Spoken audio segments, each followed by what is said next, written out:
अफगानिस्तान से अमेरिकी सेना के हटने पर घाटी का रुख कर सकते हैं आतंकी। कश्मीर में तैनात सेना की 15वीं कोर के commander lieutenant general DB Pande ने शुक्रवार को कहा कि अफगानिस्तान से अमेरिकी सेना की वापसी कुछ आतंकवादियों को कश्मीर में धकेल सकती है, लेकिन सेना किसी भी दुस्साहस से निपटने के लिए नियंत्रण रेखा और आंतरिक इलाकों में तैयार है। अनुच्छेद 370 पर उमर बोले, हम अपना मिशन से पीछे नहीं हटेंगे, भले ही 70 सप्ताह लगे या 70 महीने। दिल्ली में सर्वदलीय बैठक के बाद श्रीनगर में नेशनल कॉन्फ्रेंस के प्रमुख फारूक अब्दुल्ला और उमर अब्दुल्ला मीडिया से रूबरू हुए। जम्मू कश्मीर के पूर्व मुख्यमंत्री उमर अब्दुल्ला ने कहा कि वे अनुच्छेद 370 की बहाली के लिए संघर्ष करते रहेंगे। जम्मू कश्मीर में दिसंबर 2021 या मार्च 2022 में आयोजित होगी जेके सेट की परीक्षा। बता दें कि ये परीक्षा 2018 में होनी थी, लेकिन किसी कारण से इसके लिए आवेदन नहीं निकाले गए। उस समय कश्मीर विवि इस परीक्षा को आयोजित करा रहा था, लेकिन अब इस सत्र का दायित्व सरकार ने जम्मू विश्वविद्यालय को दिया है। उप राज्यपाल मनोज सिन्हा ने कहा, जून के अंत तक प्राथमिकता समूहों को 100% होगा टीकाकरण। बता दें कि उप राज्यपाल मनोज सिन्हा ने स्वास्थ्य विभाग को जून के अंत तक प्राथमिकता समूहों का 100% टीकाकरण सुनिश्चित करने के लिए कहा है। महबूबा का ऐलान, अनुच्छेद 370 के बहाल होने तक नहीं लड़ेगी चुनाव।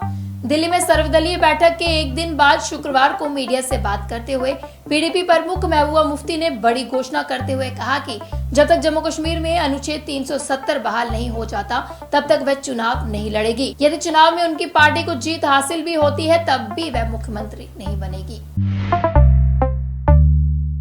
शाह, राजनाथ समेत केंद्रीय मंत्रियों के साथ जेपी नड्डा की बैठक खत्म। चुनाव की तैयारियों पर हुआ मंथन। बीजेपी अध्यक्ष जेपी नड्डा ने शनिवार को आगामी विधानसभा चुनाव की तैयारियों को लेकर एक अहम बैठक बुलाई। बैठक चुनाव की तैयारियों पर चर्चा को लेकर बुलाई गई थी। कोरोना दूसरी लहर जैसी कोहराम नहीं मचाएगी कोरोना की तीसरी लहर, आईसीएमआर की स्टडी में दावा। अध्ययन में कहा गया कि भारत में अगर कोरोना की तीसरी लहर आती है तो ये दूसरी लहर जितनी गंभीर नहीं होगी। हालांकि टीकाकरण के प्रयासों में तेजी से बढ़ोतरी न सिर्फ कोरोना बल्कि भविष्य में किसी अन्य लहर को कम करने में महत्वपूर्ण भूमिका निभा सकती है। दिल्ली में रिकॉर्ड वैक्सीनेशन, एक दिन में 1.25 लाख से अधिक युवाओं को लगा कोविड टीका। प्रधानमंत्री मोदी ने शनिवार को अंतर्राष्ट्रीय मादक द्रव्य निषेध दिवस के अवसर पर नशा मुक्त भारत का आह्वान करते हुए लोगों को आगाह किया कि नशा जिंदगी को न सिर्फ अंधेरे में धकेलती है बल्कि बर्बादी और तबाही का कारण भी बनती है।